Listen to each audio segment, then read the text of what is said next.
You know, I've been around for a while. I've met some interesting people. Done some crazy things. You'd think that there wasn't much that could take me by surprise. You'd be wrong.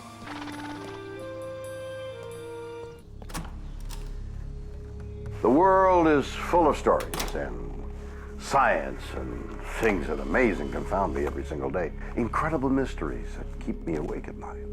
Some I can answer, and others just defy logic. Are man and monster closer than we think? In New Jersey, a woman and her son are attacked by a huge winged creature. He was just frozen in terror. Is it a demon from the 18th century? In South Carolina, a giant lizard-like beast terrorizes a motorist. I wish I knew what was tearing up these cars. Are reptoids from an underground world stalking us? And in Wisconsin, a ravenous and terrifying creature appears on a remote country road. It looked like a large wolf head on top of a really husky, furry body. Was it a werewolf? Yeah, it's a weird world, and I love it.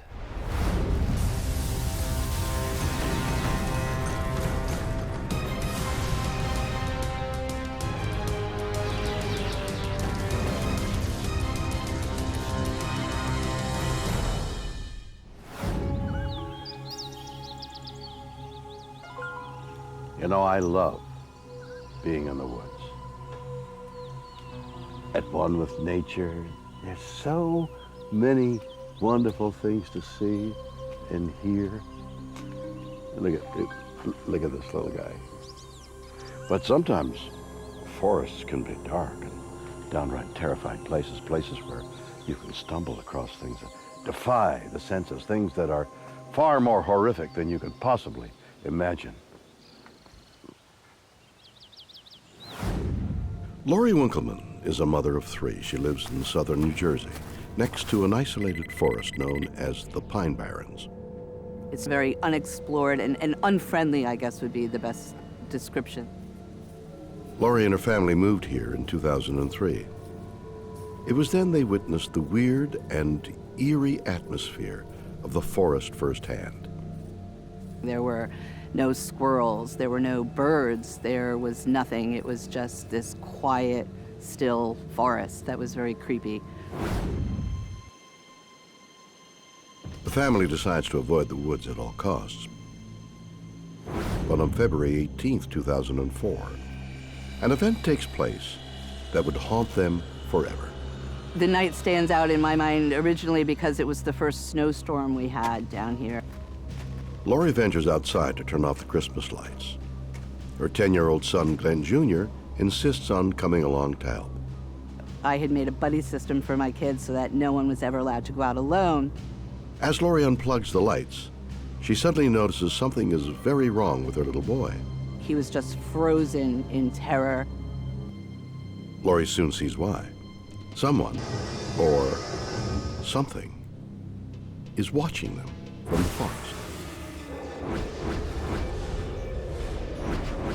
It was horrible. It was huge. It had an ugly face, a snout. It had horrible red eyes, little horns, and I just remember it had a horrible bulbous forehead. It was the worst thing I've ever seen. It was just hideous. It also has wings. Terrified, Lori and her son run for their lives, but the creature takes off in hot pursuit. It swooped over our heads, heading in the same direction we were, towards the house. When we got to the back door, it was right over us. Scrambling inside, they think they're safe, but whatever attacked them is still out there. There was this like clacky metallic noise on the surface of the roof. I've never heard anything like it. Terrified, Lori and Glenn huddled together for hours, waiting for the monster to crash through their roof.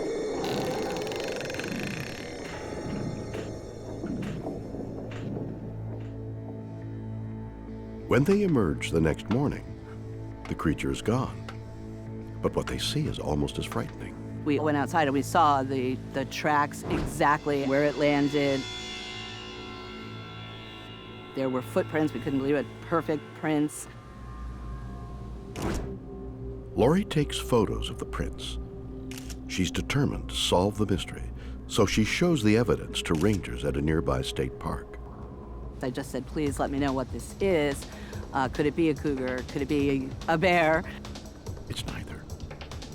It's something beyond logic. The older gentleman immediately just said, it's the Jersey Devil. You just had a Jersey Devil sighting. Well, I was embarrassed, to be honest. I didn't want to scare my neighbors or look like I was insane and seeing Elvis or UFOs. But Lori and Glenn aren't the only ones. Thousands claim to have seen a demonic-like monster in the Pine Barren.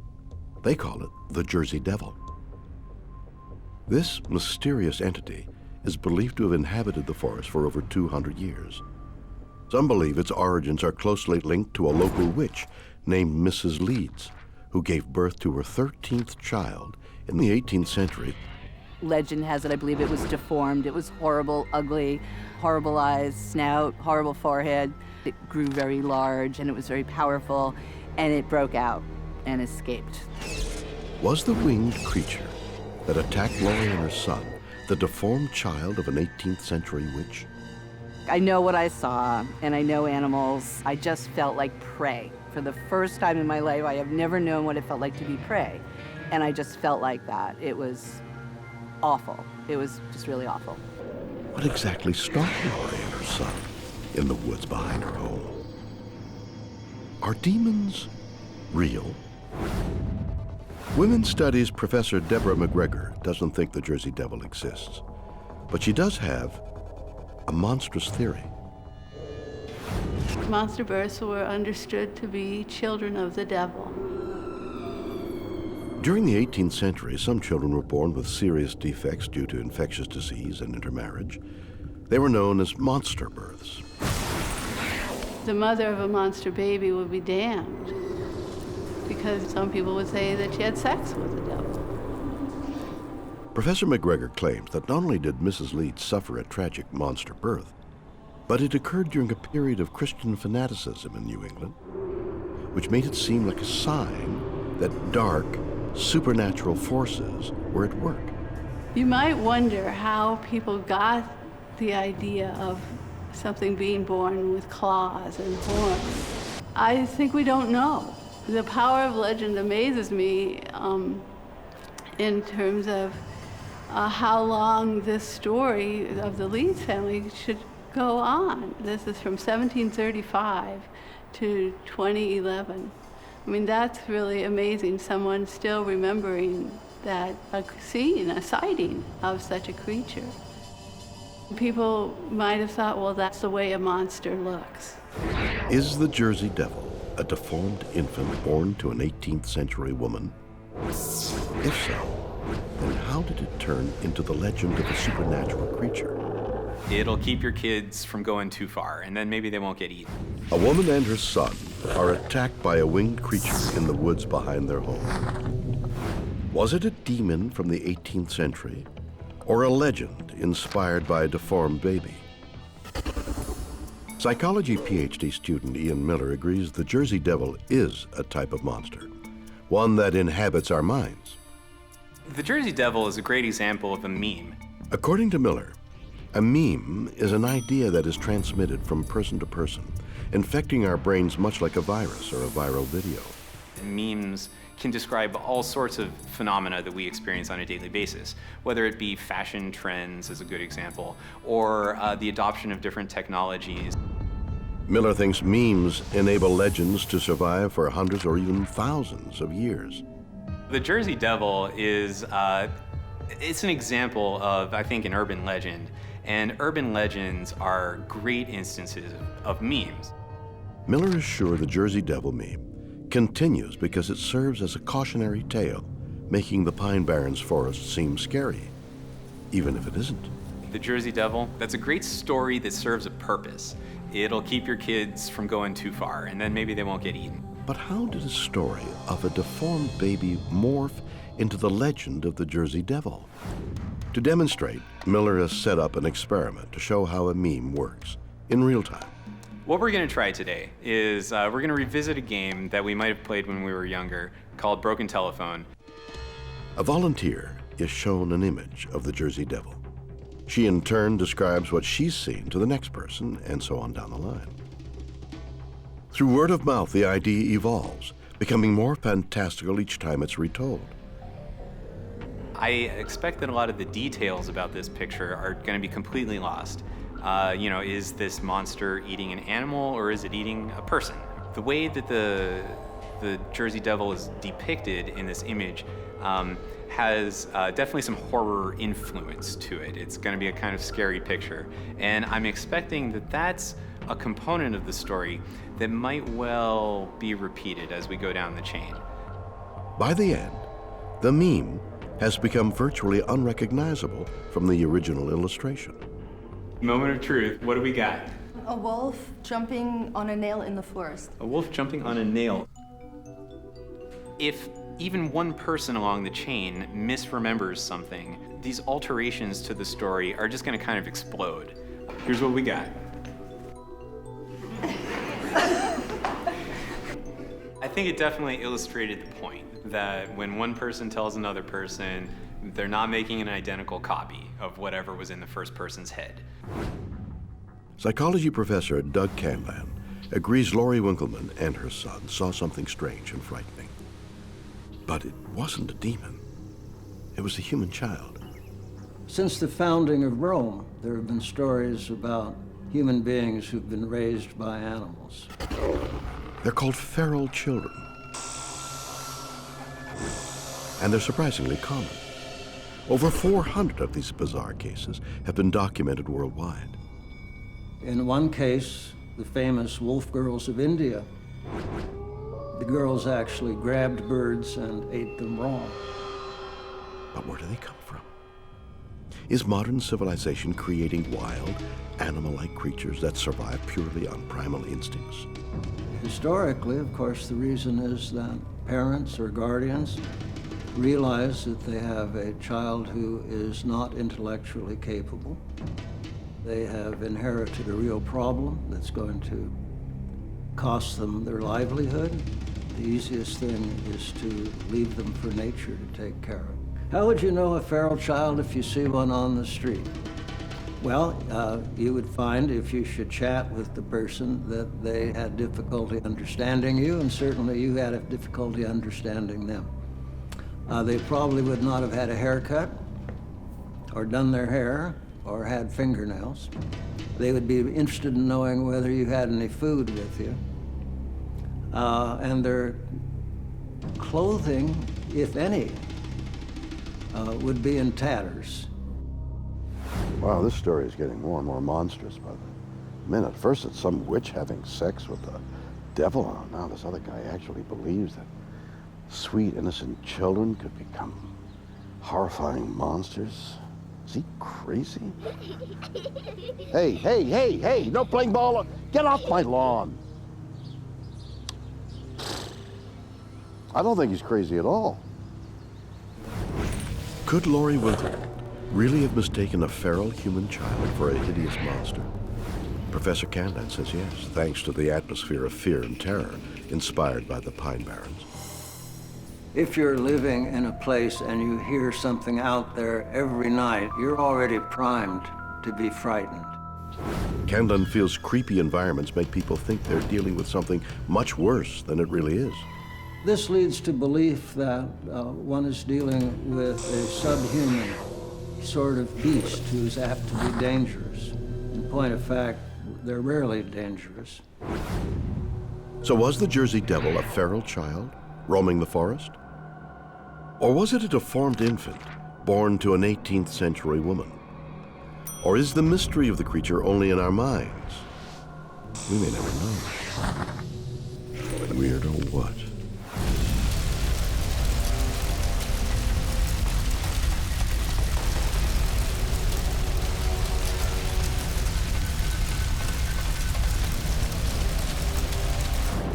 A small town in South Carolina is terrorized by a strange lizard creature. We didn't know what we was up against.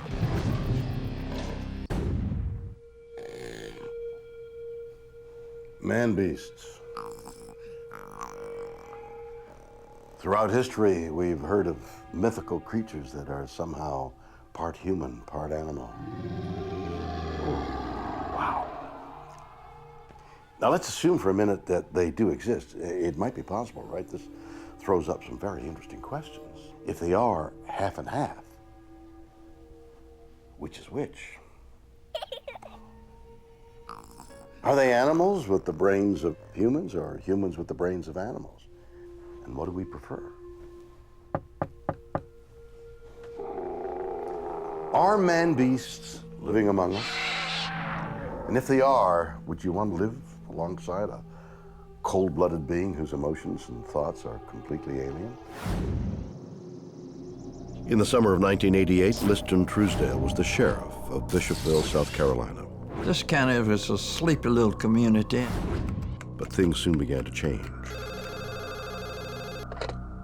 In a bizarre series of incidents, someone or something began attacking parked cars. But these were no ordinary acts of vandalism. The cars looked as though they had bite marks.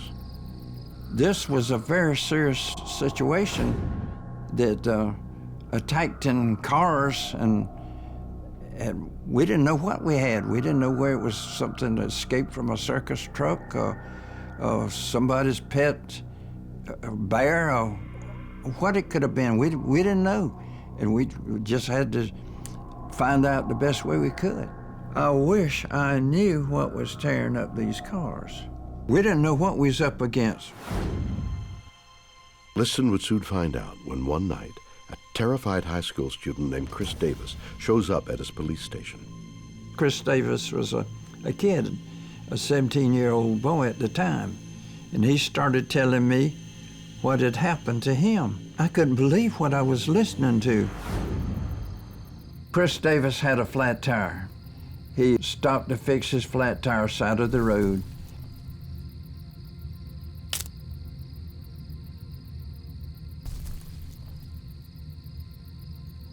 He finished fixing the tire, put his tools in the car, and looked across the road.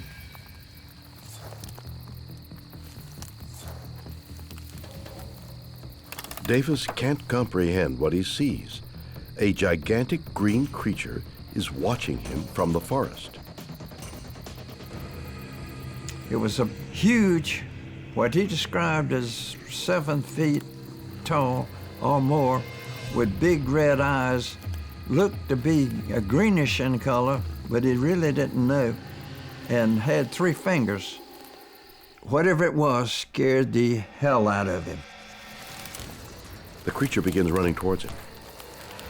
Chris Davis jumped in his car and slammed the door quick and sped off like a bat out of hell.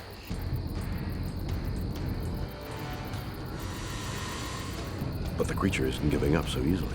The creature jumped on the trunk of the car and then onto the top of the car and was looking down at him through the windshield from the top. Davis swerves the car, trying to dislodge it. He thinks he threw him off. He had to throw him off.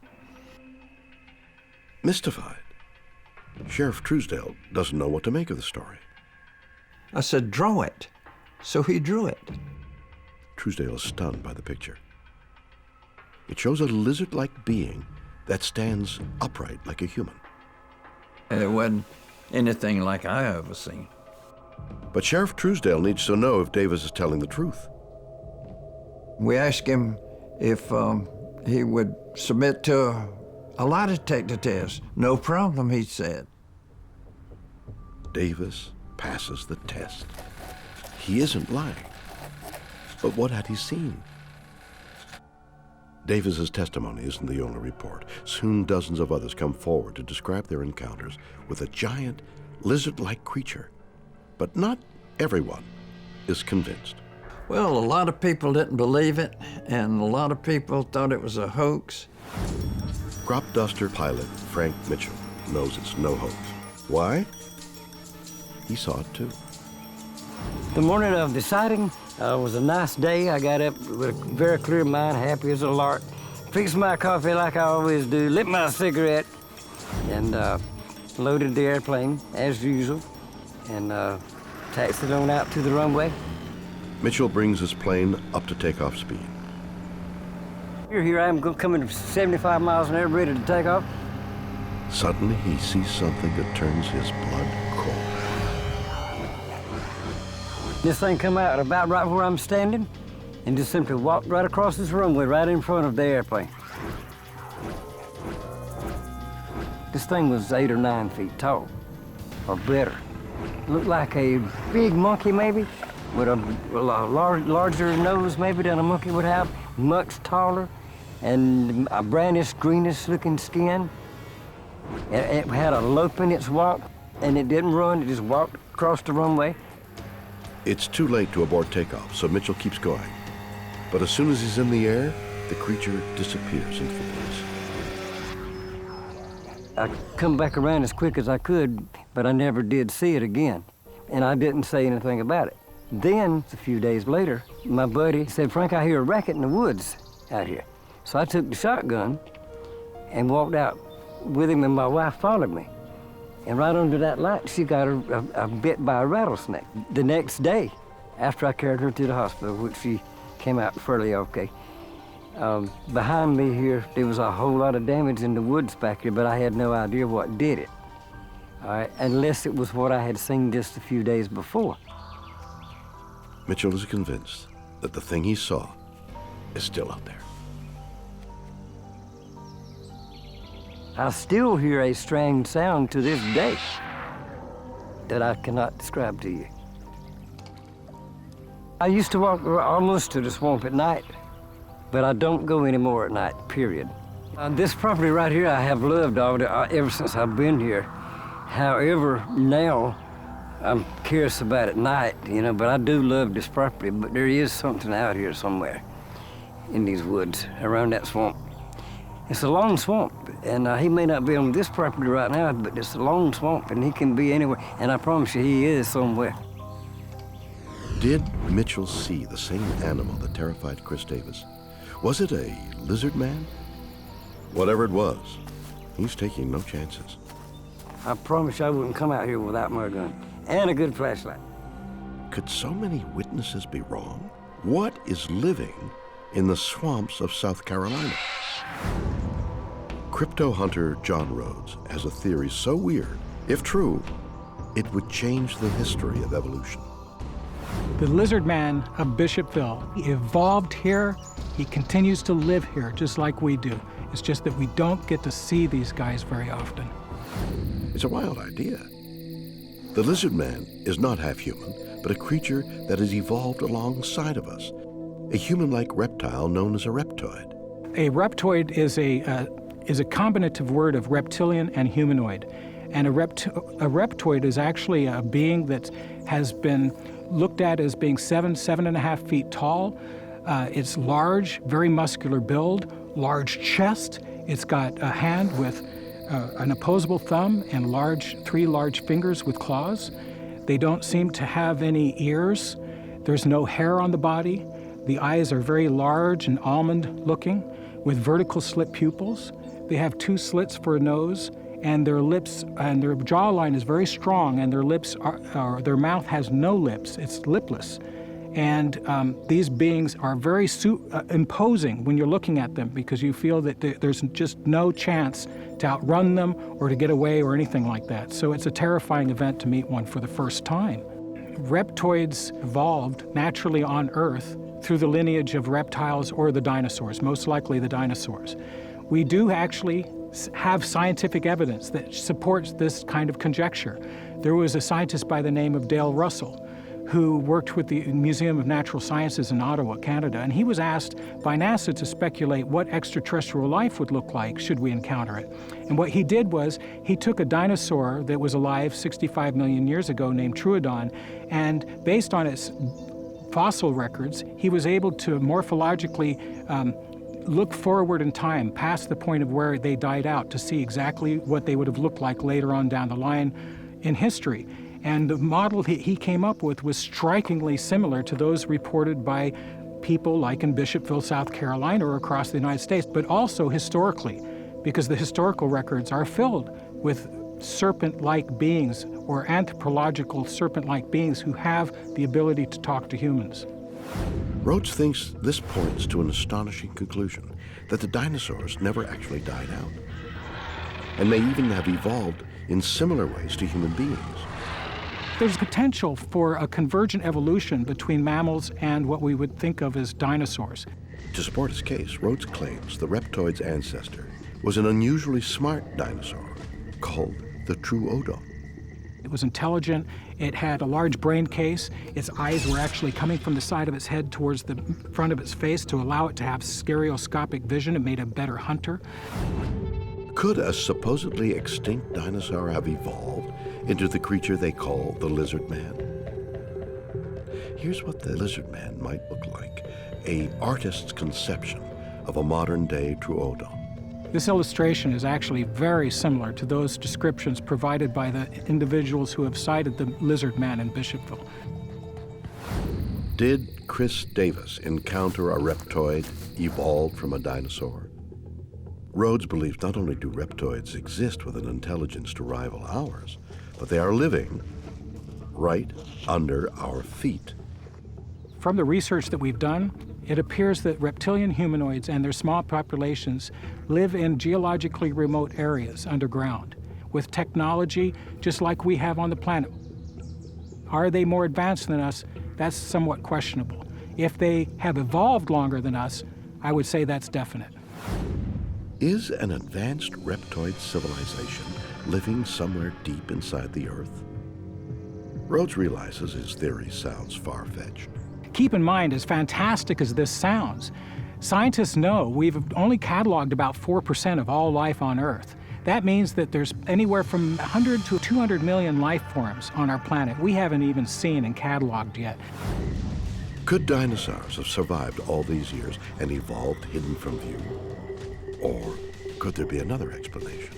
There's many things in the environment that can cause mutations. A strange creature terrorizes the town of Bishopville, South Carolina. Is it half man, half lizard?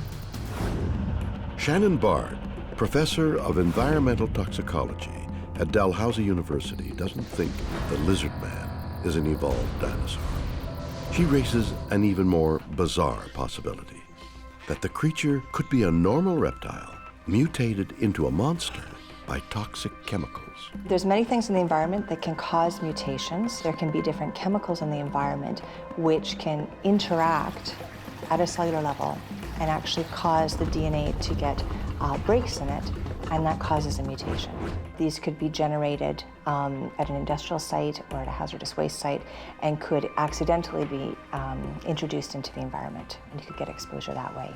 So different chemicals in industrial processes, different drugs can be very potent, and there are also situations in which a chemical itself or a drug itself may not act as a mutagen itself, but it may disrupt cellular function in such a way that a mutation actually occurs. There's damage to the cell, and it causes stress in the cell, and then a mutation results as a secondary effect. Sometimes these mutations can create giants. There are many factors involved in producing animals that may be growing larger or stronger than their parents. They could potentially have some mutations in their genes, which would increase the level of growth hormones. But if the Lizard Man is a mutant monster, how did it become one? Well, guess what? A toxic waste dump was located right near Bishopville at the time of the Lizard Man sightings. Very poor areas or remote areas were selected for hazardous waste dumps, areas that weren't being used. And many years ago, we weren't aware of the fact that many of the chemicals could be leaching from these disposal sites into the environment where animals could be exposed to them. In this particular site, there was discharge of the waste into surrounding water bodies. And so you could have a situation in which mutagens would enter into the aquatic environment, and different organisms living there could potentially be exposed.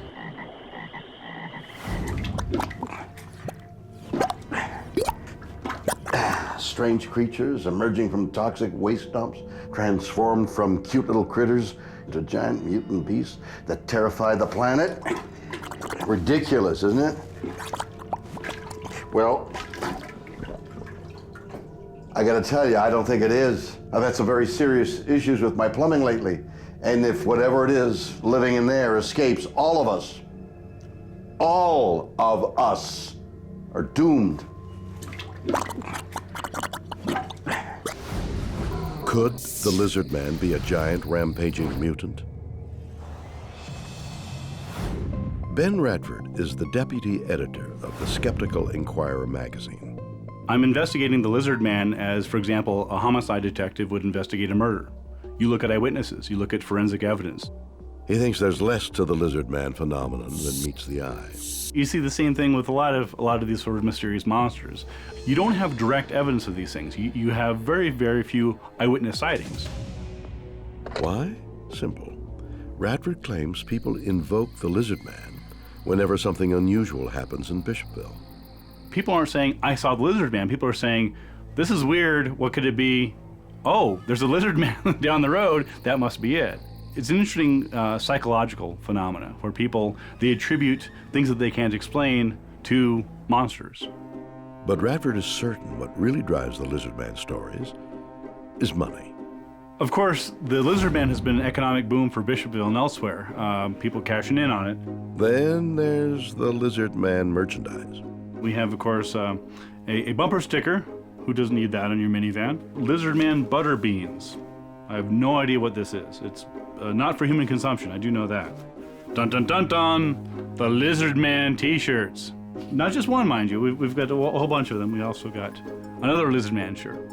Does this mean that the Lizard Man is a hoax and everyone in Bishopville is in on the joke?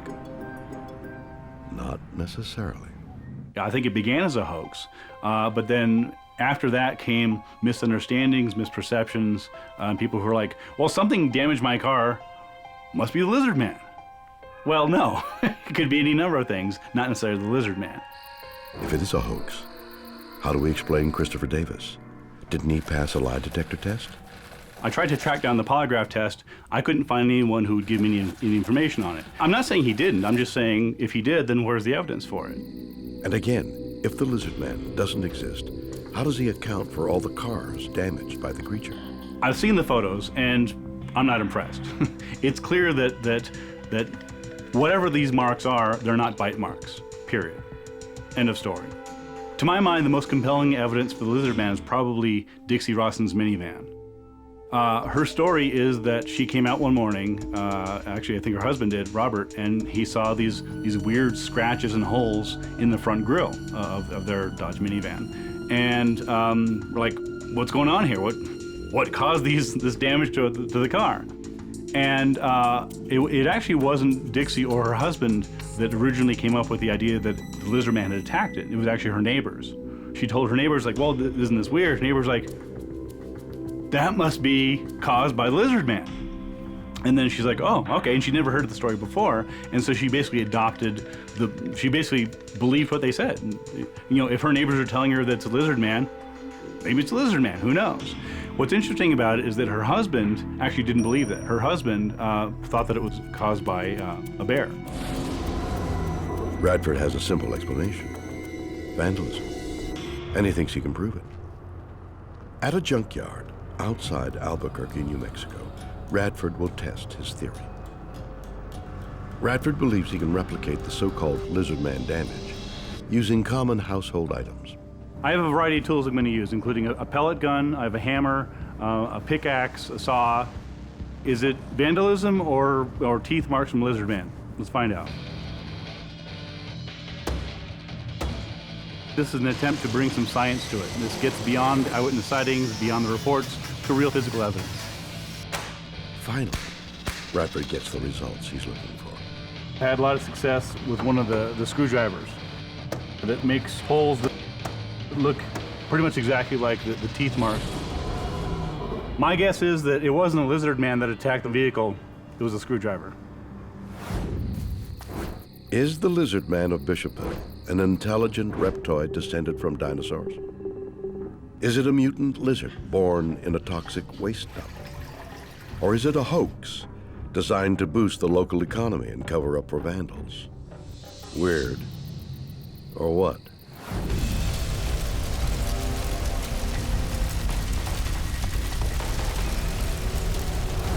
A man is attacked by a terrifying and bloodthirsty creature in Elkhorn, Wisconsin. Was it a werewolf? I have never seen an animal that ever looked like that. Dogs. Man's best friend. Take Fluffy here, for example. Even though he eats me out of house and home, I'd die for this guy. I love him. He gives me companionship, protection. Well, maybe not so much protection, but so much love. Really, I couldn't live without him. But what if under this harmless exterior, what if there's something evil inside? What if Fluffy isn't a dog at all, but half dog, half human? Yes, you heard me right. What if your lovely pet was a werewolf that could rip you apart? You might feel different, right?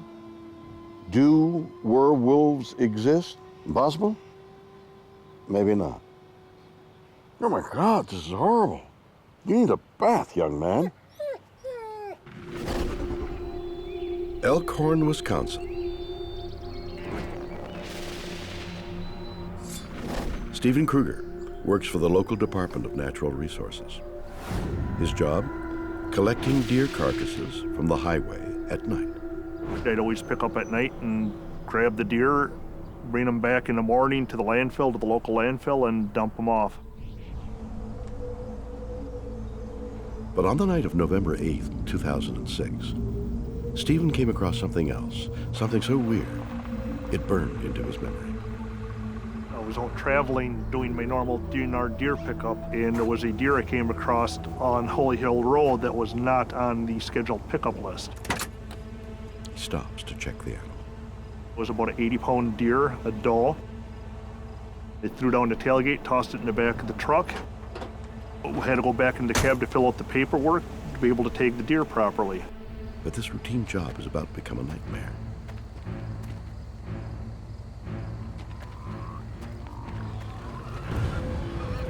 Suddenly, Stephen feels the truck shudder.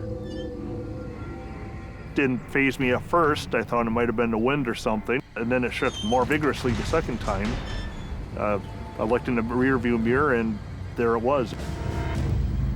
What he sees makes no sense. Something bizarre is climbing onto his truck.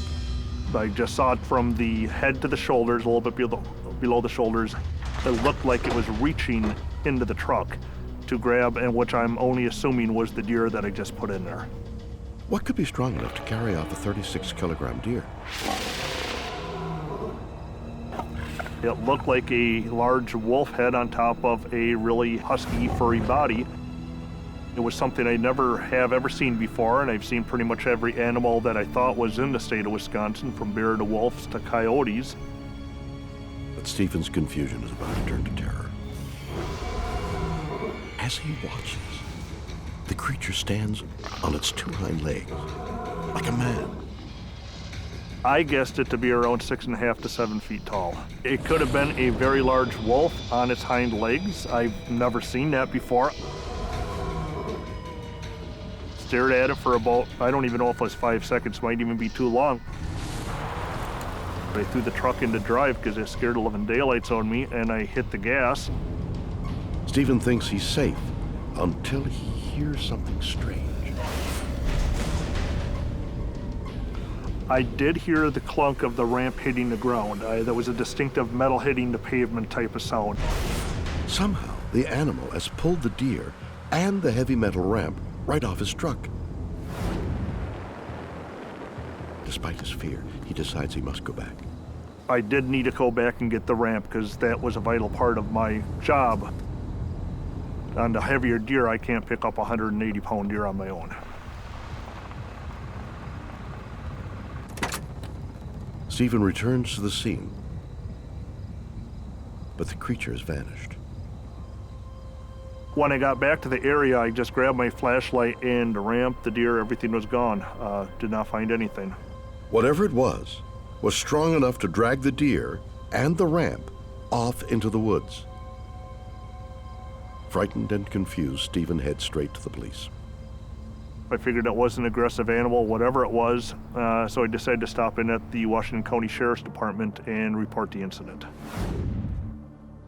Stephen recounts his weird encounter, but remarkably, the police aren't surprised. They've heard the story before. The creature even has a name. They call it the Bray Road Beast. The mysterious animal has been sighted hundreds of times, going back at least 3 decades. They did take me serious on it. They did send out 2 squads to take a look for it, but they did not find anything either. What did Stephen Kruger see? What animal stands like a human and has super strength? Could this be evidence that werewolves exist? I have never seen an animal that ever looked like that. I don't think I ever will see another animal that looks like that, to be honest. You know, of all the things in the human psyche, a werewolf is one of the most terrifying. I mean, just look how ugly this guy is. But actually coming into contact with one, now that's scary. What do? Well, you could use one of these. Do silver bullets really work? Well, perhaps you'd use one of these.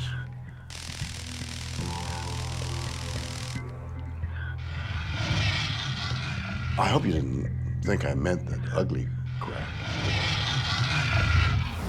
Folklorist James Lauder is an expert on werewolves. He says they are more myth than monster. There have always been stories about people transforming into animals. You can go back and look at the myths. In Christian theology and in Christian writings, they represent humankind falling into the control of Satan. No one can run from the werewolves. But if werewolves don't exist, why did we invent them?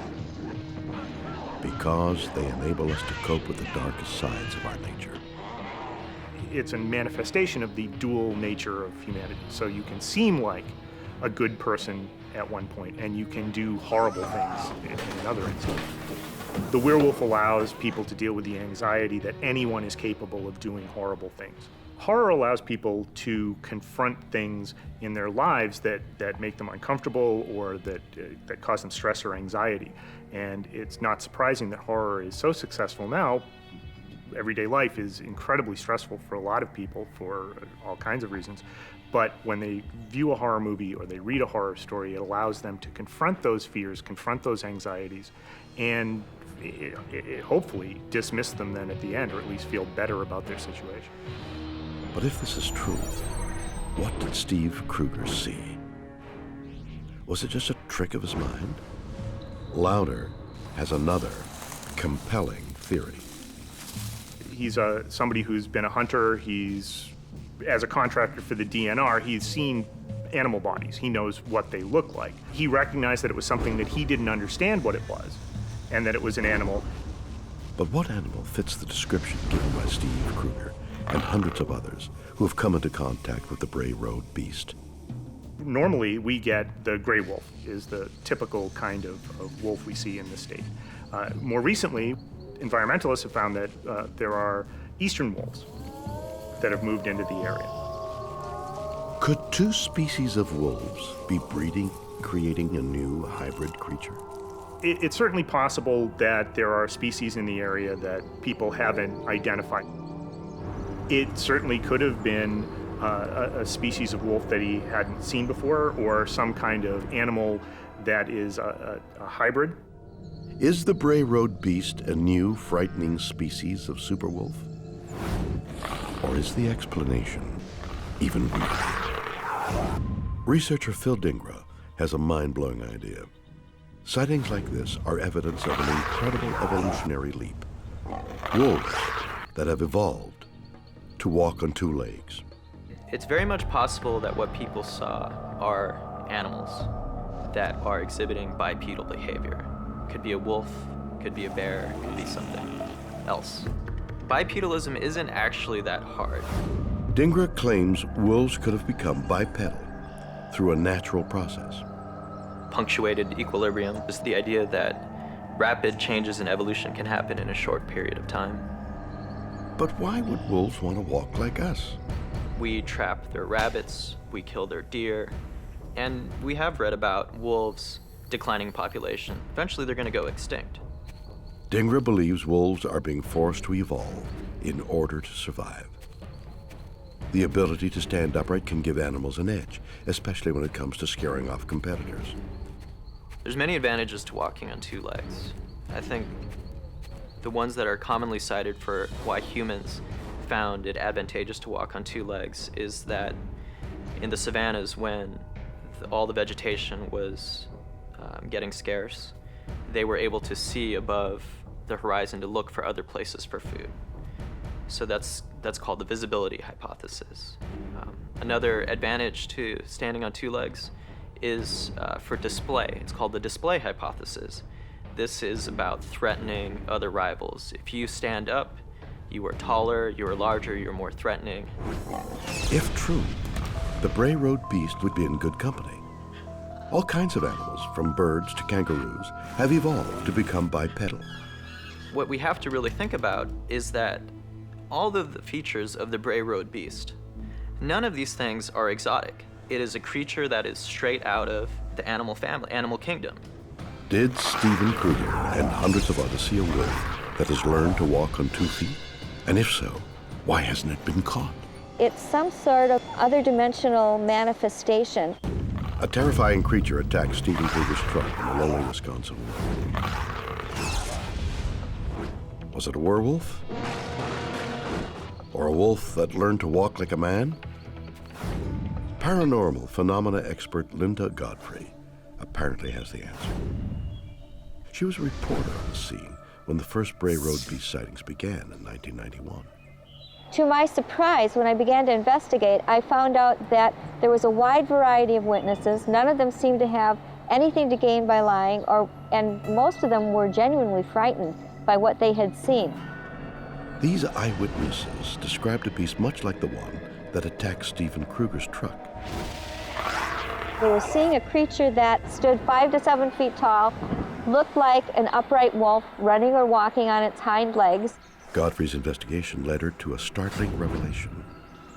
The creature isn't from this world.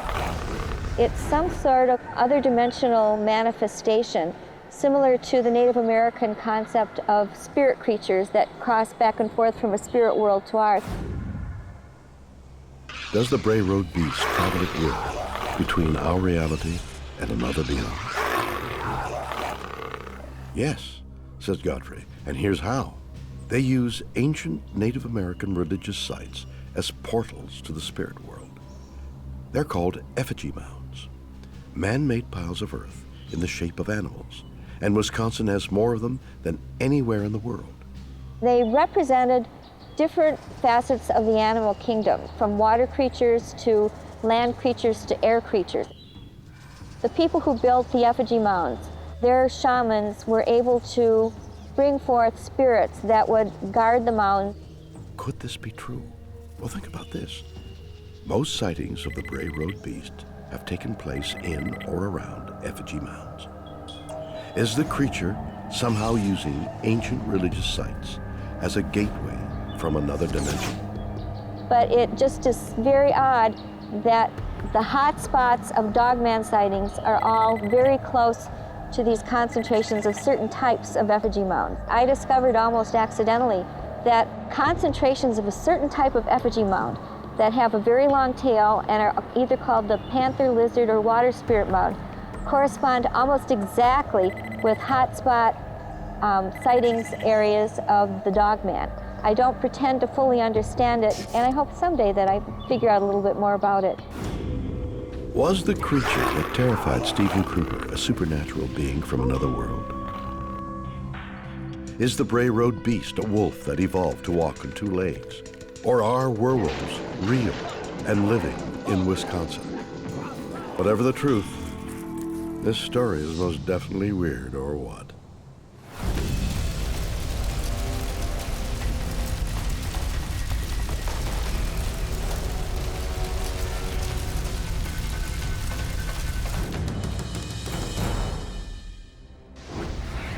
So there we have it.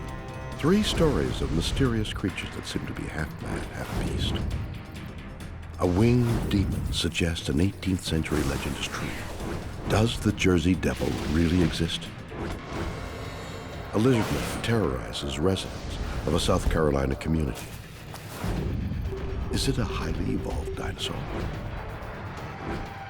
A giant wolf-like creature is repeatedly seen in Wisconsin. Is the Bray Road beast a real-life werewolf? You decide. Join me next time for more stories that will undoubtedly be weird or what?